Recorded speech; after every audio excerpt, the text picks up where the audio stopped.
말씀 가운데 결단할 때에 하나님께서 원하시는 그런 모습으로 나아갈 수 있는 이 시간 저와 여러분 되기를 원합니다. 믿음의 사람은 함께라는 말을 쓸 줄 아는 사람이다 라고 이야기합니다.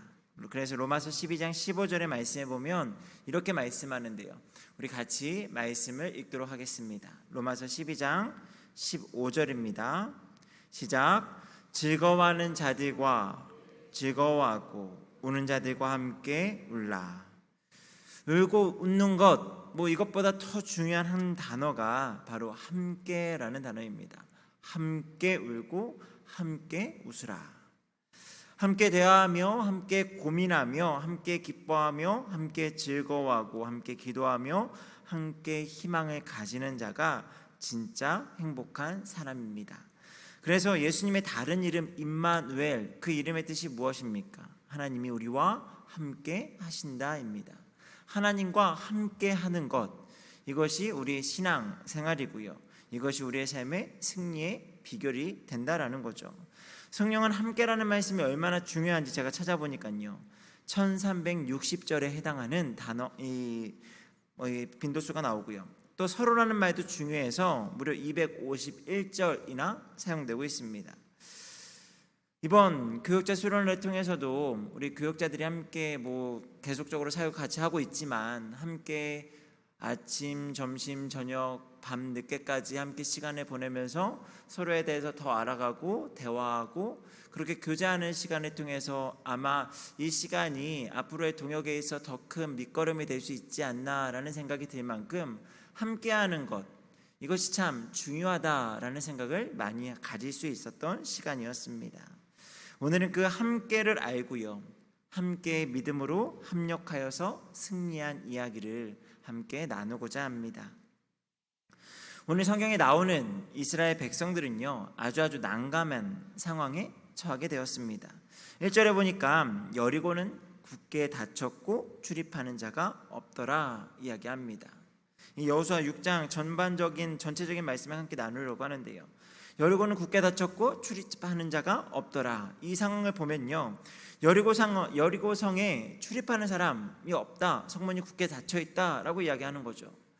사실 여리고성은요, 이 가나안 요단 동편에서 이렇게 들어온 이스라엘 백성들이 가나안에서 처음으로 마주한 성이었습니다. 그런데 처음으로 마주하면 보통 우리가 이 무언가 단계를 밟아갈 때 처음엔 좀 쉬운 거, 그 다음 단계, 그 다음 단계, 그 다음 단계 이렇게 넘어가야 되는 건데, 이 처음 마주한 이 여리고성이요, 가나안에 있는 수많은 성들보다 성경의 고고학자들, 역사학자들에 의하면 사실 가나안의 수많은 성들 중에 가장 크고 강한 요새였다라고 고증을 할 만큼 사실 말이 되지 않는 끝판왕 수준의 그 가장 견고한 천연 요새라고 우리는 성경을 통해서 알게 됩니다. 사실 이 여리고성은요, 가장 견고한 천연 요새로서 사실 정상적인 방법으로 싸워도 이기기 어려운 그런 공격 불가능의 성이었습니다. 그런데 그런 그들이 이미 유리한 입장에 처하고 있음에도 불구하고 성문을 걸어 잠그고 나오지를 않았다라는 겁니다. 왜 나오지를 않았는가 하면 그 앞에 성경 말씀들을 찾아보면 이스라엘 백성들이 홍해를 건너고 아모리 사람 왕을 죽이고 또 요단 동편을 점령하였다라는 소식이 요단 서편에 이미 가득 전해지게 되었고요. 그렇기 때문에 비록 이스라엘 백성들이 자신들의 눈에 보기에는 거인 족속과 같은 가나안 사람들이었지만, 이 거인 족속과 같은 가나안 사람들도 이스라엘이 두렵기는 마찬가지였다라는 겁니다. 단지 이스라엘 백성이 두렵다라기보다 이스라엘과 함께하는 하나님을 두려워했다라고 보는 것도 맞는 생각인 것 같습니다. 그래서 그들은요, 그렇게 성문을 걸어 잠그고 나오지 않고 있다라는 거죠. 정상적인 방법으로 싸워도 이길 수 없을 그런 상황인데 그들이 문을 꽁꽁 걸어 잠그고 나오지 않으니 사실 정말 이 싸움은 이기기 어려운 싸움이었다라는 거죠. 현실적인 판단으로는요, 이 성을 공격하고 함락시키는 건 절대 불가능이라는 판단이 섭니다. 그런데 그런 불가능의 상황에서 하나님께서는요, 여리고성을 이스라엘 백성들에게 주시겠다라고 말씀합니다. 저들이 아무리 문을 걸어 잠그고 너희들과 싸우려 하지 않아도 나는 너희들에게 저 성을 줄 거야. 그러면서 하나님께서 그냥 약속만 하신 것이 아니라 그들에게 하나의 방법을 알려주시는데요, 매일 한 번씩 엿새 동안 돌고 일곱째 날에는 7바퀴를 돌아라 라는 것이었습니다. 근데 여기 아주 중요한 포인트가 하나 있는데요, 3절 이하의 말씀에 보면 이 주어만을 살피면 이렇습니다. 너희 모든 군사는, 또한 제사장은, 백성은 하면서 지금 모든 백성들이 마음을 모아야 하는 연합작전이라는 것을 알려주고 있습니다. 이스라엘 백성들을 구성하는 모든 계층, 모든 사람들이 한 마음으로 이 일을 어떻게 해야 되는지 함께 연합해야 한다라는 것을 지금 강조하고 있죠. 6일 동안 무장한 자들이 앞서서요 행진을 합니다. 또 제사장 중 7은 양각 나팔을 잡고 다른 제사장들은 언약궤를 메고요, 후군은 궤 뒤를 따르게 됩니다. 7째 날에는 같은 방식으로 돌되 마지막 7바퀴를 돌 때에 제사장들이 나팔을 불고 그제서야 외치라는 구호와 함께 이스라엘 백성 모두가 큰 소리를 외치게 됩니다. 그러자 정말 놀랍게도 여리고성이 무너져 내리게 되었다라는 것이 오늘 우리가 읽은 말씀까지의 전반적인 내용입니다. 오늘 우리가 여리고성에서의 기적과 승리, 이것이 어떻게 가능한 것인가 생각을 하면 이 승리는 결코 개인의 신앙 또는 개인의 믿음, 어떤 그런 일로 나타난 것이 아니라 오직 공동체에게 나타난 믿음의 사건이다라는 것을 우리는 알 수가 있습니다. 한 사람이 잘해서 된 것도 아니고요, 몇 사람이 잘해서 된 것도 아니고요, 너희는 하면서 모든 백성들이 마음을 같이하여서 그 일에 동역하였을 때 벌어진 일이라는 것에 우리는 큰 의의를 가질 수 있다라는 거죠. 다시 말해서 믿음의 공동체는요, 반드시 합력해야 한다라는 것을 우리에게 보여주는 아주 중요한 사건이 바로 여리고성입니다. 그러니 단지 그냥 사람들이 7바퀴를 돌고 그 자리에서 소리를 크게 외쳤다라고 해서 성이 무너졌다라는 것이 아니죠. 때로는 언젠가 한 선교단체에서 이런 여리고성 함락 이 이야기를 모티브로 삼아서요, 그냥 어디를 가면 항상 땅을 밟고 그것을 내 것으로 주시옵소서라고 하는 그런 땅 밟기, 이것이 한창 유행하기도 했는데, 사실 그냥 땅을 밟았다라고 해서 그 성이 무너진 것이 아니고요, 성경의 중요한 맥락은 그들 모두가 한 마음으로 하나님 앞에 순종하였더니 이것이 되었다라고 해서 사실 공동체적인 믿음의 사건으로 보는 것, 이것이 더 중요한 것이 바로 여리고성 함락 사건이다라는 겁니다. 그런데 이 함께라는 것이 큰 힘이 되는 이 믿음의 공동체가 아주 경계해야 되는 것 한 가지가 오늘 이 여리고성 함락 사건, 하나님께서 지시하신 명령, 이 작전에 우리가 알 수가 있습니다.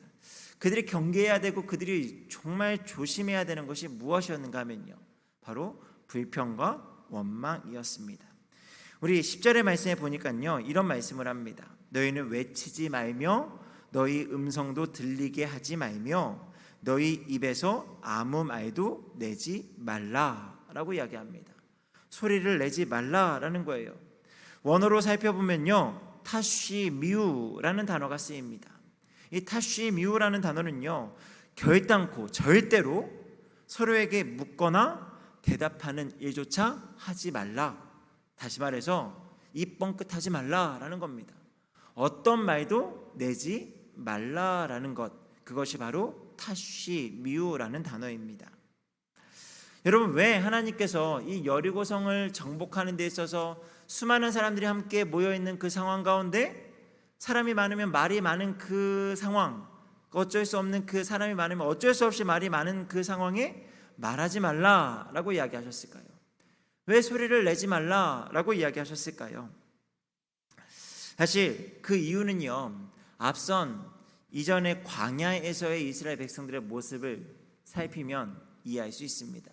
여러분, 이스라엘 백성들이 광야에서 마지막까지 모세와 모든 이스라엘 백성들을 포함해서, 결국 모세를 포함시켜서요, 여호수아와 이 갈렙을 제외하고 모든 출애굽한 20세 이상의 남성들이 다 광야에서 죽게 된 이유가 무엇이었습니까?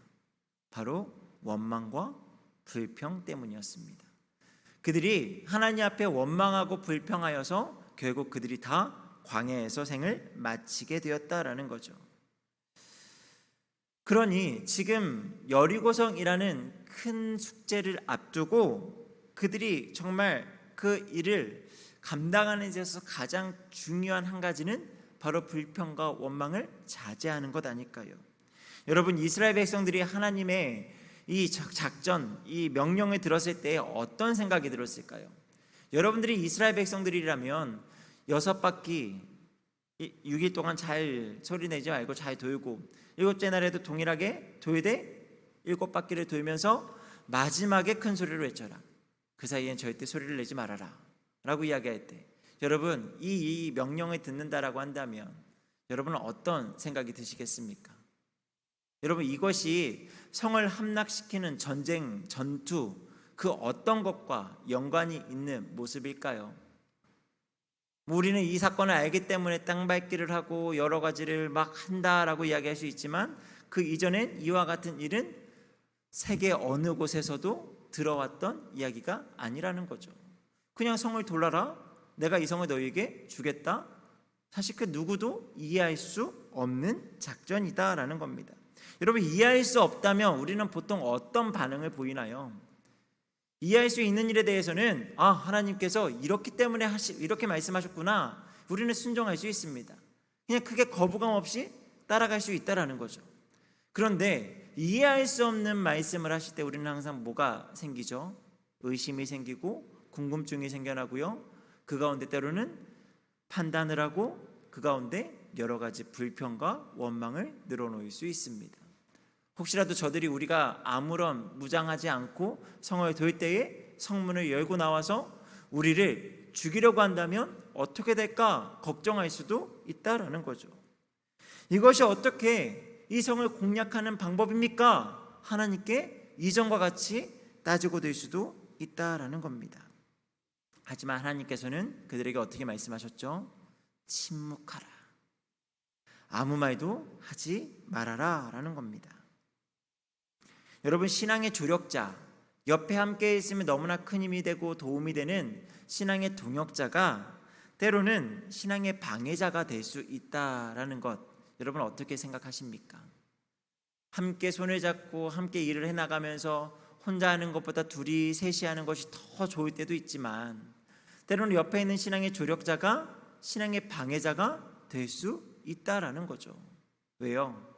하나님에 대한 불평과 원망의 말을 늘어놓기 시작하면요, 함께 믿음이 있을 때도 있지만 때로는 함께 같은 믿음을 갖지 못해서 누군가가 불평과 원망을 늘어놓을 수 있다라는 겁니다. 그런데 그것이 그냥 그 한 사람에게서 끝이 나면 그나마 다행이겠지만, 공동체라는 것이 어떻습니까? 누군가 한 명이 원망을 하고 불평을 하면 그 말은 삽시간에 주변으로 퍼져나가기 시작한다라는 거죠. 다행히도 우리와는 어떤 일도 벌어지지 않았고요, 우리가 오늘 말씀에 읽은 것처럼 여리고성은 함락되었습니다. 그들이 이해할 수 없는 그 명령, 하나님의 말씀 앞에 절대적인 순종을 보여서 그들은 침묵을 유지하고 불평과 원망이 아닌 하나님의 말씀 앞에 온전한 순종으로 결국 하나님께서 약속하신 여리고성을 받게 된 줄 믿습니다. 여러분, 여리고성을 정복하는 과정에서 정말 중요한 것, 그것은 두 가지인데요, 바로 연합이고요, 또한 불평과 원망이 아닌 믿음의 순종이라는 것을 우리는 꼭 기억해야만 합니다. 이제 이번 주일이면 8월 마지막 주일이 되고, 이번 주일에 우리 구역장님들과 권사님들과 함께 모여서 하반기에 대한 이야기를 나누고, 이미 하반기 사역에 대해서 여러 곳에서 모임에 대한 또 사역에 대한 논의들이 진행되고 있습니다. 이런 하반기뿐만 아니라 앞으로도 우리 교회가 계속적으로 여러 가지 일들을 마주하게 되지 않을까요? 물론 그 중에는 거뜬히 할 만한 일들도 있겠지만 때로는 감당하기 어려운 일들을 마주할 수도 있을 것입니다. 마치 여리고성이라는 불가능과 같은 상황을 마주할 수도 있을 것입니다. 그러할 때에 목사님, 장로님, 권사님, 지사님 몇 분이 수고한다라고 해서 역사가 나타날까요? 저는 교회라고 한다면 이 오늘 여리고성 이 함락 사건이 그대로 적용되는 공동체라고 봅니다. 교회는요, 소수가 수고한다고 해서 대단한 일을 할 수 있는 것이 아니고요, 모든 성도가 마음을 같이하여 함께 나아갈 때 하나님의 위대한 일을 이루어 가시는 공동체인 줄 믿습니다. 그러니 우리는요, 하나님께서 원하시는 자세를 가져야 하죠. 하나님의 약속을 굳게 믿어야 합니다. 그리고 순종해야 합니다. 하나님께서 우리 공동체에게 원하시는 것이 무엇인지, 그리고 그 안에서 나는 어떻게 해야 하는지, 같은 말씀 안에서 원망과 불평이 아니라 오직 순종과 또 하나님이 세우신 질서 안에서 그렇게 기쁨으로 감당하는 것, 그것이 우리에게 필요하지 않겠습니까? 그 모습을 기뻐하신 하나님께서 여리고성을 향하여 돌격하라를 외치기보다 하나님의 말씀에 순종함으로 전쟁과는 상관없는 믿음의 순종의 길을 걸었던 이스라엘 백성들에게 그 성을 허락하신 줄 믿습니다. 그래서 참 제가 좋아하는 말씀인데요, 마태복음 12장 20절의 말씀입니다. 예수님께서 하신 말씀인데요, 우리 같이 한번 읽도록 하겠습니다. 시작. 상한 갈대를 꺾지 아니하며 꺼져가는 심지를 끄지 아니하기를 심판하여 이길 때까지 하리니. 여기 보면요, 연약한 모습을 우리에게 보여줍니다. 연약한 존재, 아무리 우리가 연약할지라도 이길 때까지 하나님께서 도우신다라는 겁니다. 결코 상한 갈대를 꺾지 않으신다 말씀하세요. 다만 우리가 믿음으로 순종하고 하나님의 약속을 굳건하게 잡고 나아가면 우리가 아무리 연약할지라도, 우리가 눈앞에 있는 일들을 행할 수 없는 약한 모습일지라도 반드시 이길 수 있다라는 거죠. 그러니 우리는 교회 안에서, 공동체 안에서 서로에게 어떤 말을 해야 할까요? 원망과 불평이 아닙니다. 하나님이 하실 것입니다. 하나님이 싸우실 것입니다. 하나님이 이루실 것입니다. 우리는 이 말을 외쳐야 하죠. 우리가 하는 것이 아니고요, 하나님이 하신다.